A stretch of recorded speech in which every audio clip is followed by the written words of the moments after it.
for today's show. Stay with us.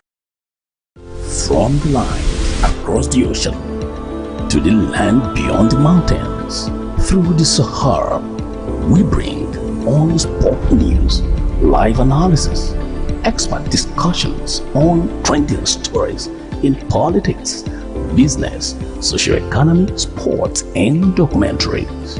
So catch all the updates on the happenings around the globe. Stay focused.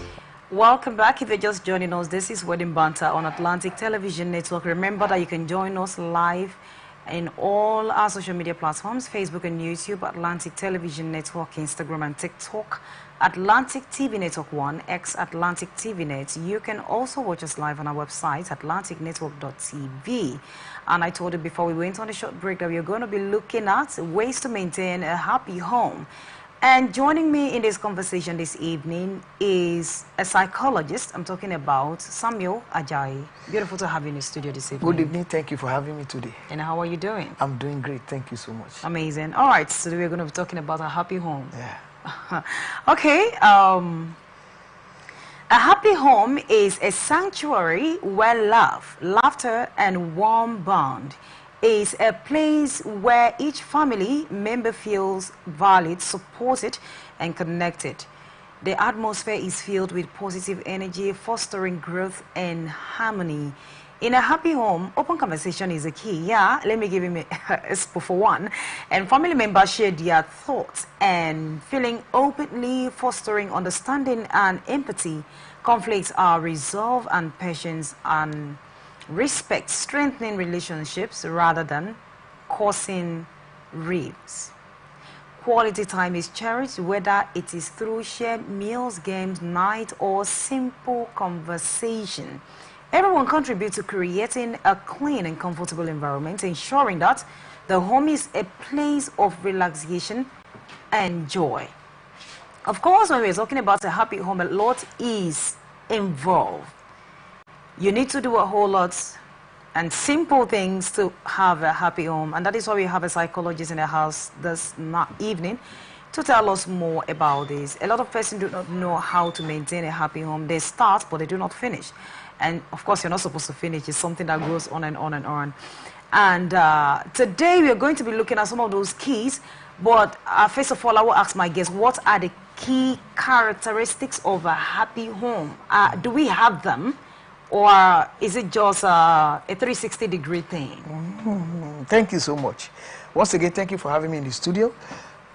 Characteristics of a happy home. Happy home is such a place where an individual, it may be male, it may be female now, have a kind of desire to be all the time.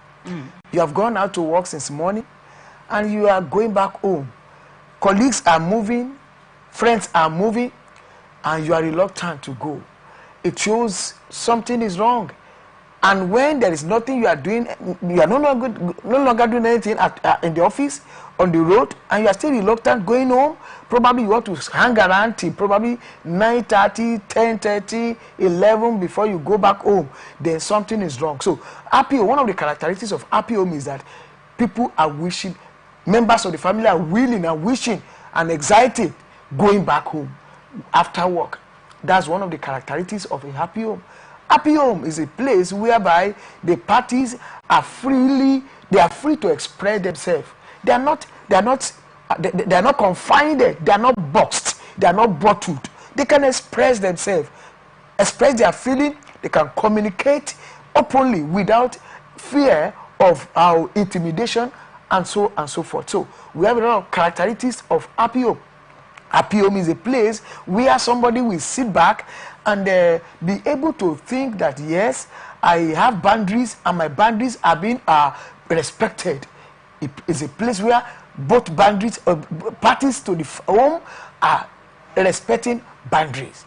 Happy home is such a place where somebody or a stakeholder in that family is one that is having a clear expectation You can easily say, okay, this is what I expected, and you are meeting it. There could be one time or the other whereby we are probably not meeting up, or we are not getting what we require or expected from each other. But happy home is where we have understanding, where somebody, okay, I couldn't meet up with expectation, and there's an understanding, okay, these are the reason, these are the reason. Happy home is such a place whereby when we offend each other, we are not feeling too big to apologize to each other. Happy home is such a place whereby, when we have a vision, we are both putting in our best. We have something to bring to the table to make sure that the family is running the way it should run.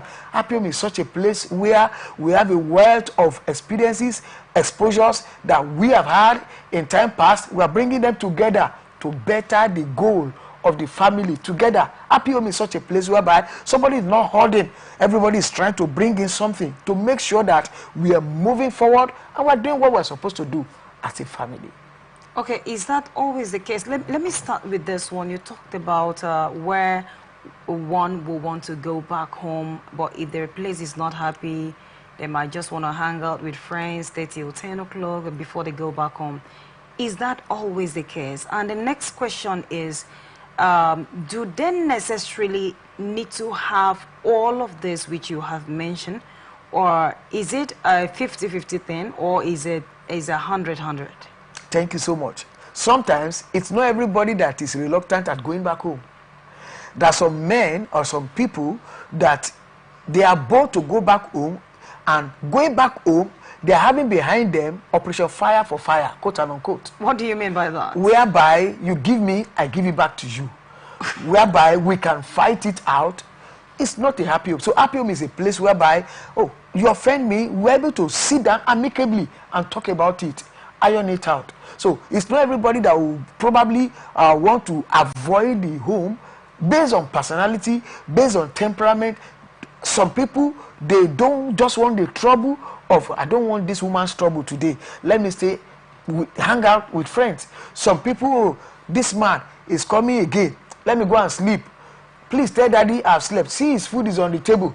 Before he comes back, even when he's noticing that the man is coming, she's rushing to go and sleep. She's at advanced level. We have seen people that probably they have children and grandchildren, and the woman of the house is looking up to, God, when will my first child deliver her baby or his baby, so that she can go for omugo. And once she escape, 2 months, 3 months, 4 months, 5 months, 6 months, she's not coming back. These are things we could talk about. Home that are not happy. Happy home is such a place whereby somebody is looking up to go back and say, I want to be with my husband, I want to be with my wife, I want to be, I'm missing my daddy, I'm missing my mommy, baby girl, I'm missing you, missing my daughter, missing my son. A happy home is a place where everybody is aspiring to be from time to time. Okay, thank you so much. And then let's look at communication. I earlier mentioned communication from my first explanation when I read those things out. So I'd like to know how communication can contribute to a happy home, because you said you talked about amogo stuff, how a woman will want to leave. All of those is to avoid communication, right? Exactly. So how can this contribute to a happy home? Thank you so much. Communication is, in fact, it's like the blood in our body. Once the blood is off, the person drop dead. Now, communication, once it's probably off or is inappropriate in a relationship, automatically there will be no happiness in that marriage. And in communication, what we say is not as powerful as how we say it. In communication, in relationship and marriages, what we say is not as powerful as how we say it. What we say, yes, is not as powerful as how we say it. Now, what I mean is this. Somebody is in a relationship and she is not happy. And she wants to tell her husband, I'm not happy with the way you treated me yesterday. And instead of saying, dear, the way you treated me yesterday when we went out, I felt so bad. I felt embarrassed. That's a way of communication. Let's compare it with the woman just look at the husband and say, I remember the last time we traveled to your village. Now, so your mama talk to your papa. That's what I mean, that what we said is not as important as how we said it. So we must be able to package words, communication in a way that communication is a two-way thing. It's a dialogue. It's not a monologue. It's, you are sending a signal, sending a message. The person must be able to understand the message and reply you. But when you are sending a signal in a way that it will trigger emotional outbursts from your husband or from your wife, then it's dangerous. So communication in marriage, in relationship, it's very, very important. But as important as it is, sometimes our keeping quiet, we may say we are not talking, what is part of communication? Sometimes when a woman is offended by her husband, instead of her to quickly say, my dear, I feel bad when you shouted at me yesterday, or when we went out, the way we shouted at me, I felt so bad. I don't expect you to shout at me like that. But the woman didn't say anything. Another thing happened. The woman didn't say anything. Then maybe the third time, the woman now busted. I say, that is the way you have been saying. You don't know how to talk to somebody. You'll be talking as if you are out of your senses. Now, it's communication they're still doing, but in a wrong way. So communication can contribute to happiness in marriage. How? When husband expresses himself, the wife expresses herself, and both of them have an understanding with each other, they will experience happiness in their marriage. But when somebody is talking and the other person is not understanding, there's miscommunication, misunderstanding, then there will be no happiness in that marriage. Somebody will not be comfortable. Somebody will not be happy. Somebody will be feeling that this man is treating me, maltreating me. This woman she's maltreating me. Instead of me coming back home, I will no longer come back home on time. I prefer to take care of myself outside. If she cannot take care of me, and probably. But is that always a solution? Because it seems we have majority who prefers to stay out when they have issues than to go home. But that doesn't solve the problem. It doesn't solve the problem. It will be compounding the problem. The issue is that when there is an issue and we can sit down and talk about it, communicate it effectively. We call it effective communication. Once the communication is effective, even when there is a misunderstanding, we easily understand, we easily take care of it, and we'll be able to manage it together amicably, harmoniously, and both parties will be happy. The children will be happy, even the husband will be happy, the wife will be happy. So communication in marriage must be effective, and by so doing, it will contribute positively, effectively to the happiness in marriage. All right, thank you so much. And then you also talk about when there is conflict, how they resolve it is always a way out here. But what roles does conflict resolution play in maintaining harmony in a family? Because, you know, there are cases where even when the conflict is being resolved, there is still no, that connection is not still there, especially if it is something that has lasted up to months or days. So how can this resolution bring harmony in homes? Thank you so much. Conflict resolution is a major source of harmony in home. Now, there's no how we will have two persons living together as husband and wife that there will be no misunderstanding one day or the other. But when there is an effective way of resolving their conflicts, then there will be harmony, there will be progress, there will be peace, there will be joy, there will be happiness in that marriage. Now, when there are misunderstanding, there are several ways we can look into it. Today, many people resolve conflict through different means. A majority of the means through which they are resolving conflict are not effective. Okay. For instance, there's a misunderstanding, and the man looked at the wife, shouted her down, said, "Shut up! I am your husband. By right, you are not supposed to be talking." When I'm talking, you don't talk. You don't even have respect. Now, probably he is bringing an ideology of what he find out to be helping in his father's marriage many years ago that is no longer obtainable in our days. Conflict resolution. Now, many years back, before now, men and women get married. The gap between the husband and wife, you cannot compare it with the gap between the husband and wife today. The gap in the knowledge of the knowledge and understanding between husband and wife yesteryears, you can't compare with what we have today. Probably yesteryears, a man of age 40 getting married to somebody of probably 18 years, 20 years. Now, in their marriage, even if the woman is not thinking about this man is my husband, she will think this man is enough to born me. Now, the rate at which they relate is not the way we relate as husband and wife today. Today, we have husband and wife that are 5 years gap, 3 years gap, 2 years gap, and so on and so forth. Now, the rate and the way in which the wife and the husband are relating today are not the way they are relating yesteryears. Therefore, the way in which we resolve conflicts is not going to be the way they resolve it during the yesteryears. Wife and husband will be able to say, my dear, I don't think we should do this thing this way. I think it would have been better we do it this way. Meanwhile, yesteryears, wives don't have opportunity of saying that anything the man said is just, oh yes, yes sir, yes sir.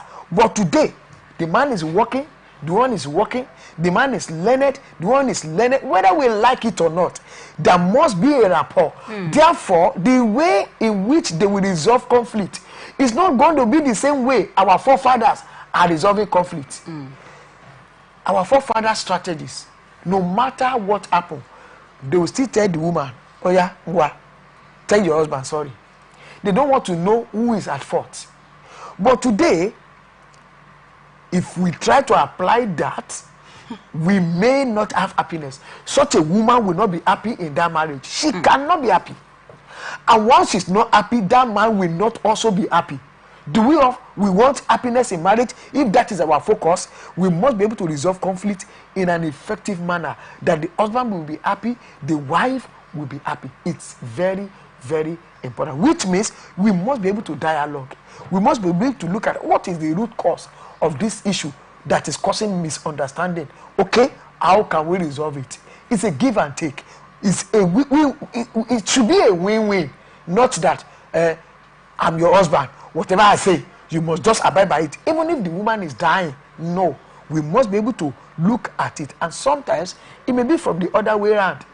The man may be the one that is saying, oh no, this is what I think it should be.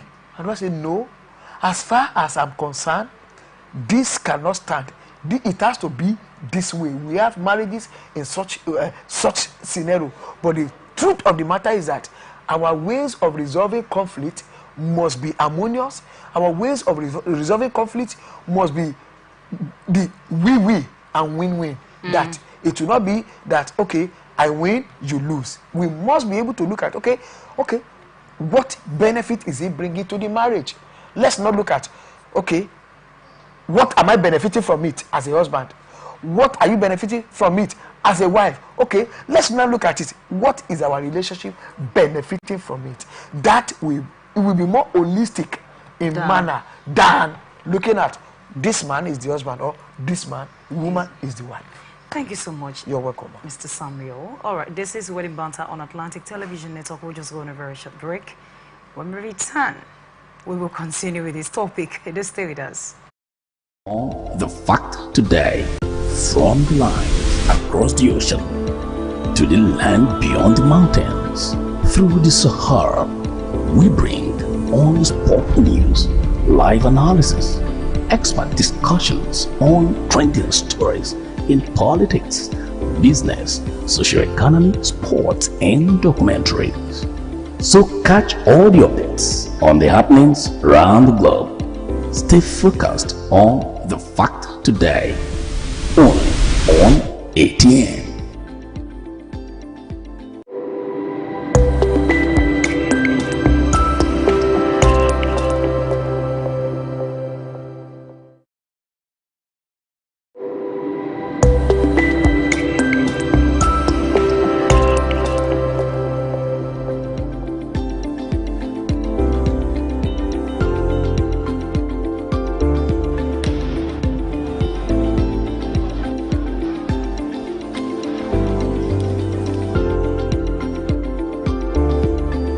From the line across the ocean to the land beyond the mountains, through the Sahara, we bring all sport news, live analysis.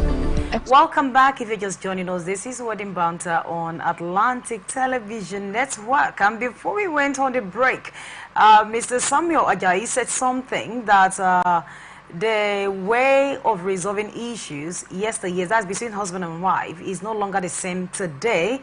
That then the wife do not have say, and of course you know that is always yes sir, is my husband, I'm the head of the home.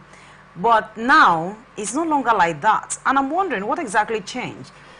Then it was a yes sir, yes sir. Is it that the women were not educative?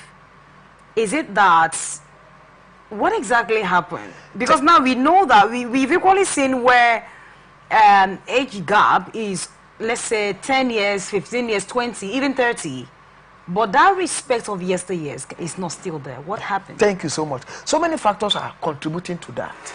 Now, apart from age factor, now, the society value is a key factor. It's playing a major role.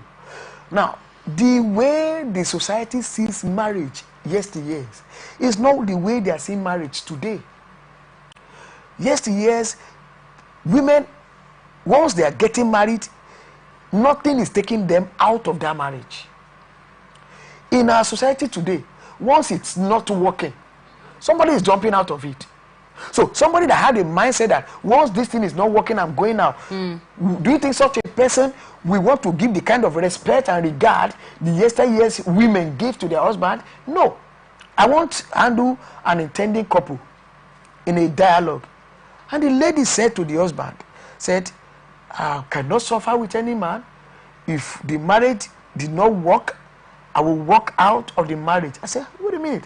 You are not yet in the marriage. You're already threatening the man. You will walk out. It doesn't work out. If the money is not flowing.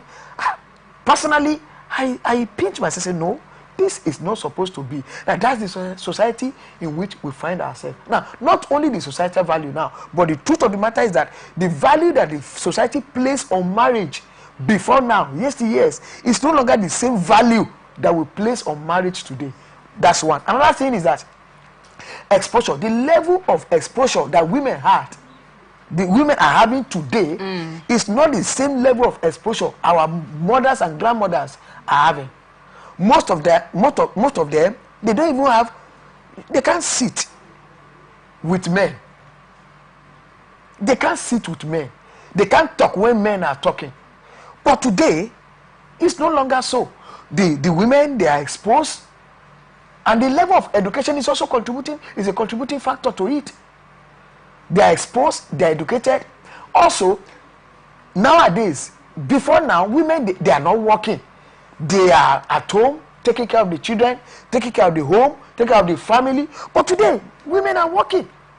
So, what else will the man say that they cannot say? These are the factors that are really contributing to the situation that we have in our hand in these our days. So, Mr. Samuel, which one do you prefer? Do you prefer the marriage of yesteryears, or do you prefer the marriage of now? Thank you so much. We don't have to say we prefer now. We don't have to say we prefer yesteryear. The truth of the matter is that we must bring to fore the blend of the two. Now, to be sincere with you, where we have women that are respecting their husband regardless of their exposure, regardless of their educational background, regardless of their academic attainment, regardless of whatever, even no matter the closeness in age of their husband, and they are respecting their husband. I tell you from experience, I'm more than 20 years dealing with spouses, couples, relationship. I've seen them being happy more in their marriages. Their husbands are happy, they too, they are happy in their marriages. And I don't want to begin to mention names. I was listening to a woman. She said she runs a program online, and she said, she said, I have this say much on this platform. He said, when I get back home, he said, my husband has all the say. He said, oh yes, madam. In this generation? Yeah, in this generation. Now, apart from that, I've heard a woman of God say that as well, that when she get back home, she doesn't think about her attainment academically, socially, business-wise, and so on and so forth, that she submit totally. So the truth of the matter is that we still have people, they may not be very plenty, that are still living that standard of total submission to their husband, regardless of their attainment socially, academically, financially, economically, and so on and so forth. But the truth is that I'm bringing a blend of the two. Women should be exposed. Women should be academically inclined. They should run business. They should do well. But they should go back and pick those values that our mother have. Having respect for their husband, regard for their husband, it gives them joy. The husband will treat them well. The husband will be happy. The wife will be happy. The children will be happy. They will be able to inculcate good value. We are in Africa. Good value to the upcoming generation, so that we will not totally have a generation where there's no regard for husband, there's no regard for wife. And such a woman that respects husband, you will never, it will be hard, except where we have husbands that are having problem, a mental health, that will raise hand against a woman that is submissive, a woman that is obedient, a woman that is loving. It will be hard to see such a husband raising hand against them. So these are things that I think I can advocate for, that in our days, regardless of our exposure, women, wife should still submit, wife should still should hold on to those values of our mothers. Okay, now before we go, let's talk about this. I have something here, a quality time. And in this our generation, we have women who are career women, and then somehow it's always a little bit difficult to actually balance, to have a quality time with our spouse, because of the time we have to spend out the pursuing career. So does it have a way of bringing a happy home, even in the little time you have to spend? Thank you so much. We cannot eat our cake and have it. Okay. These are part of the issues that we don't have during the yesteryear's marriage. Women are not career women. They are purely at home, taking care of home front, while the men goes out to work. But now in our days, we have career women. Fine and good. It's okay. But the truth of the matter is that in order to maintain thank God for the topic, maintaining happiness, is that? Yeah. Now, to maintain happiness, both the husband and the wife must be very wise in managing their homes. How do I mean? One, let me digress a little bit. I've conducted seminars for singles where I asked how many of the young guys want their wife not to be working, to only stay at home. In our days, we have less than 10% that want their wife, so which means over 90% want their wife to be working. Now the question is, I tell them, you want your wife to be working, then you cannot eat your cake and have it. What our fathers were not doing, we must be prepared to do. And what do I mean? Our fathers were not really contributing when it comes to house chores, working at home. When they come back from farm, they rest. They will not go and begin to help their wife to bath children, to wash plates in the kitchen, to do some household work. They don't do that. But in our days, as far as we now have career women, husband, if we want happiness, the husband want happiness, the wife want happiness. One, the husband must be willing to step in and to also assist the wife during certain period that the wife is out there pursuing career. What do I mean? If we have 3 kids, we are going to work, the children are going to school, there is nothing wrong. If I want to be happy, there's nothing wrong. Let me be practical. Let me say we are going to the same route. We are following the same route. We are driving in the same car. And the children will go to school. We drop the children in school, then I will drop my wife, then I'll go to my work. And we must leave the house latest 7:15 in the morning on a daily basis.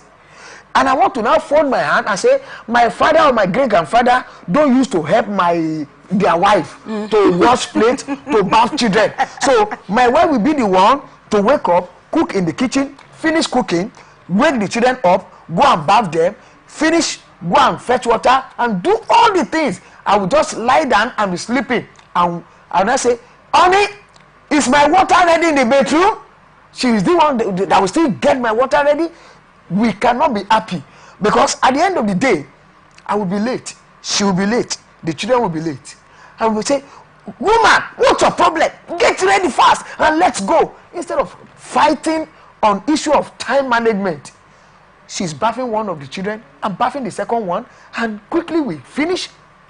She's in the kitchen, I'm tidying up the sitting room, and before you know it, 7 o'clock, we are done, we are ready. Which means men, husband must make certain input in marriages of today as far as our wives are career women.